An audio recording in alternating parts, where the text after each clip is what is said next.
আপনি দেখছেন news Bengal 24 YouTube channel.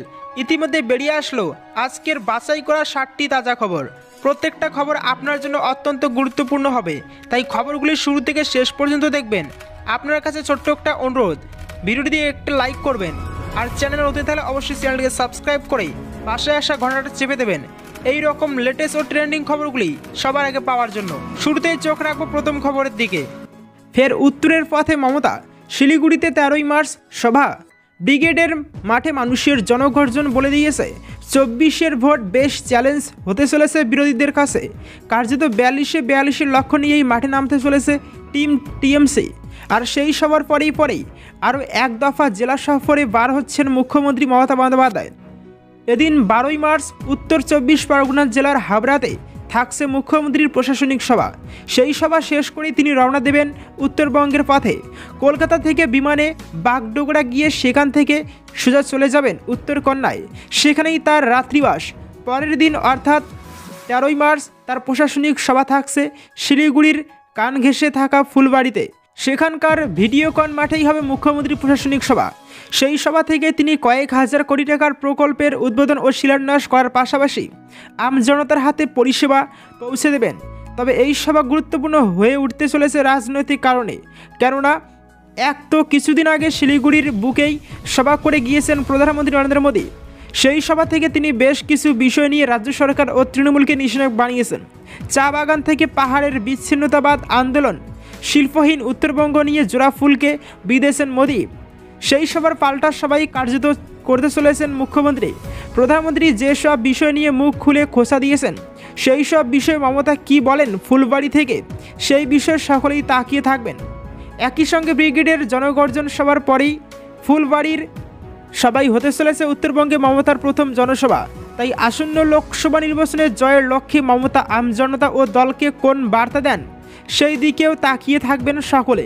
Darjeeling, Jalpaiguri, আলিপুরদুয়ারের Trinamool প্রার্থীদের মুখ্যমন্ত্রীর জনসভায় থাকতে দেখা যেতে পারে।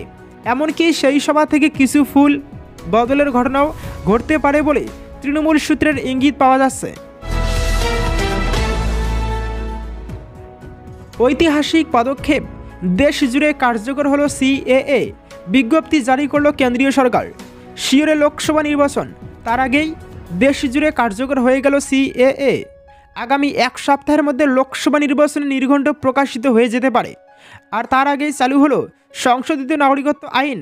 জানা যাচ্ছিল এদিন রাতের মধ্যেই সিএএ নিয়ে বড় ঘোষণা করতে পারেন প্রধানমন্ত্রী নরেন্দ্র মোদী। তবে তার আগেই এই নিয়ে বিজ্ঞপ্তি জারি হয়ে গেল। প্রসঙ্গত কিছুদিন আগেই স্বরাষ্ট্রমন্ত্রী অমিত শাহ দিন ঘোষণা করেন যে নির্বাচনের আগেই সিএএ কার্যকর হবে। বাংলার একাধিক বিজেপি নেতা মন্ত্রীদেরও সিএএ কার্যকর হওয়া নিয়ে একাধিক মন্তব্য শোনা গিয়েছে সম্প্রতি। আর এরই মধ্যে নরেন্দ্র মোদী সরকারের ঐতিহাসিক পদক্ষেপ। জানিয়ে রাখি, 2019 সালে পাশ হওয়া এই আইনে পাকিস্তান, আফগানিস্তান, বাংলাদেশ থেকে আগত অমুসলিম জনগোষ্ঠীকে নাগরিকত্ব দেওয়ার কথা বলা হয়েছে। 2014 সালের 31শে ডিসেম্বরের আগে এই 3 দেশ থেকে ভারতে আশ্রয় নেওয়া যে শরণার্থীদের নাগরিকত্বের আবেদন করতে চান, এই আইনের মাধ্যমে তারা তা করতে পারবেন। এর আগে এই সিএএ কার্যকর করার পথে বাধা হয়ে দাঁড়ায় বিভিন্ন রাজ্য সরকারের বিরোধিতা। পশ্চিমবঙ্গ সহ একাধিক রাজ্য সরকারের বিরোধিতায় এই আইন কার্যকর করা সম্ভব হয়নি। এতদিন ধরে সিএএ কার্যকর করা নিয়ে কোনো বিজ্ঞপ্তি জারি করেননি মোদী সরকার। তবে এবার লোকসভা নির্বাচনের আগে সিএএ চালু কেন্দ্রের। আগামী এক সপ্তাহের মধ্যেই লোকসভা নির্বাচনে নির্ঘণ্ট প্রকাশ হয়ে যেতে পারে বলে জানা যাচ্ছে। তার আগেই গোটা দেশ জুড়ে চালু সংশোধিত নাগরিকত্ব আইন আসন্ন লোকসভা নির্বাচনে যে তা অন্যতম বড় ফ্যাক্টর হয়ে উঠবে, তা নিয়ে কোনো সন্দেহ নেই। এই মুহূর্তের বড় খবর, পিছিয়ে যেতে পারে লোকসভা নির্বাচন। নেপথ্যে কী কারণ? সামনেই লোকসভা নির্বাচন, আগামী সপ্তাহের মধ্যে ঘোষণা হয়ে যাবে পরীক্ষার সময়সূচি। কিন্তু আচমকা শনিবার ইস্তফা দিয়েছেন নির্বাচন কমিশনার অরুণ গোয়েল। ইস্তফা দেওয়ার পর 24 ঘন্টা কেটে গেলেও তার স্বেচ্ছা অবসরের কারণ নিয়ে এখনও ধোঁয়াশা কাটেনি। অন্যদিকে গত 14ই ফেব্রুয়ারি আর এক নির্বাচন কমিশনার অনুপ চন্দ্র পাণ্ডে 65 বছর বয়সে অবসর নেন। নির্বাচন কমিশনের এই 2 শূন্য পদে নতুন কমিশনার নিয়োগের প্রক্রিয়া শুরু হবে আগামী সপ্তাহে। এর মধ্যেই আবার কেন্দ্র সরকারি নির্বাচন কমিশনার নিয়োগের পরিবর্তিত পদ্ধতির বৈধতা নিয়ে প্রশ্ন তুলে মামলা উঠেছে সুপ্রিম কোর্টে। ফলে আগামী 20 মার্চের আগে নতুন কমিশনারের নিয়োগ সম্পন্ন হওয়া কার্যত অসম্ভব বলেই মনে করছে ওয়াকিবহাল মহল। সেক্ষেত্রে 1 থেকে 1.5 সপ্তাহ পিছিয়ে যেতে পারে লোকসভা নির্বাচন। গত লোকসভা নির্বাচনের নির্ঘণ্ট প্রকাশিত হয় 10ই মার্চ। 7 দফার ভোট প্রক্রিয়ার প্রথম দফার ভোট গ্রহণ হয় 11ই এপ্রিল, শেষ দফার ভোট হয় 19শে মে, ফল প্রকাশ হয় 23শে মে। আর এবার কথা ছিল 13 থেকে 15ই মার্চের মধ্যে ভোটের নির্ঘণ্ট প্রকাশ হবে।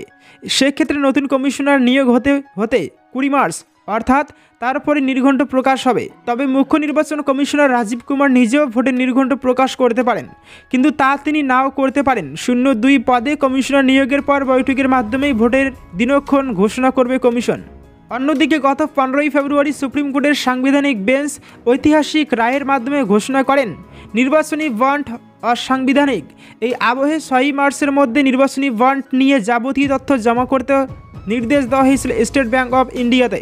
সোমবার শীর্ষ আদালতের তরফে স্পষ্ট জানিয়ে দেওয়া হয়েছে 12ই মার্চের মধ্যে নির্বাচনী বন্ড সংক্রান্ত তথ্য নির্বাচন কমিশনকে দিতে হবে স্টেট ব্যাংকে।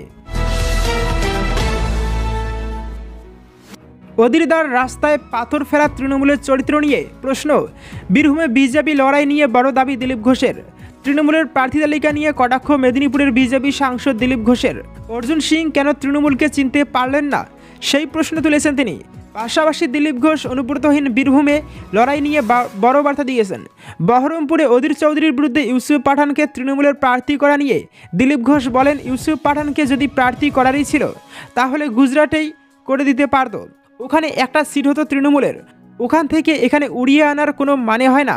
তিনি কটাক্ষ করে বলেন, অদিরদার রাস্তায় পাথর ফেলে দিয়েছে তৃণমূল কংগ্রেস। বিজেপি ওই কেন্দ্রে লড়াইয়ে আসেন বলেও দাবি করেছেন দিলীপ ঘোষ। ব্যারাকপুর থেকে অর্জুন সিংকে প্রার্থী করেনি তৃণমূল কংগ্রেস। অর্জুন সিং বলেছেন, আগে যদি জানতেন তাহলে তৃণমূলে ফিরতেন না। এ ব্যাপারে প্রশ্ন করা হলে দিলীপ ঘোষ বলেন, অর্জুন সিং এর মতো এত পুরনো রাজনীতিবিদ তা এতদিন তৃণমূলে থাকলেন, তৃণমূলকে চিনতে পারলেন না, পরস্পরকে ভালোই চেনেন। কটাক্ষ করে তিনি বলেছেন, এখন লুকোচুরি খেলা চলছে, শেষ গোলটা তৃণমূল দিয়ে দিয়েছে। অর্জুন সিংয়ের উদ্দেশ্যে তিনি বলেছেন, উনি ভাবুন বিজেপির লোকেদেরও অখুশি করেছেন। বিজেপি কর্মীরা প্রাণ হাতে নিয়ে ওনাকে জিতিয়ে দিয়েছিলেন। ওনার ব্যক্তিগত সমস্যা থাকতে পারে, উনি চলে গিয়েছেন, মানুষ এটাকে ভালোভাবে নেয়নি এখনও। যেখানে গিয়েছিলেন সেই দলের উপর ভরসা করেছিলেন, সেই দলের যা চরিত্র সেরকমই করেছে। তবে উনি ফিরবেন কিনা বা বিজেপি ওনাকে নেবে কিনা সেটা দল সিদ্ধান্ত নেবে বলে জানিয়েছেন তিনি। কেষ্টহীন বীরভূমের লোকসভা নির্বাচনে তৃণমূল কেমন লড়াই করতে পারে সেই প্রশ্নে দিলীপ ঘোষ বলেছিলেন, বীরভূমের লড়াই এবার নিঃসন্দেহে তৃণমূলের জন্য কষ্টকর হবে।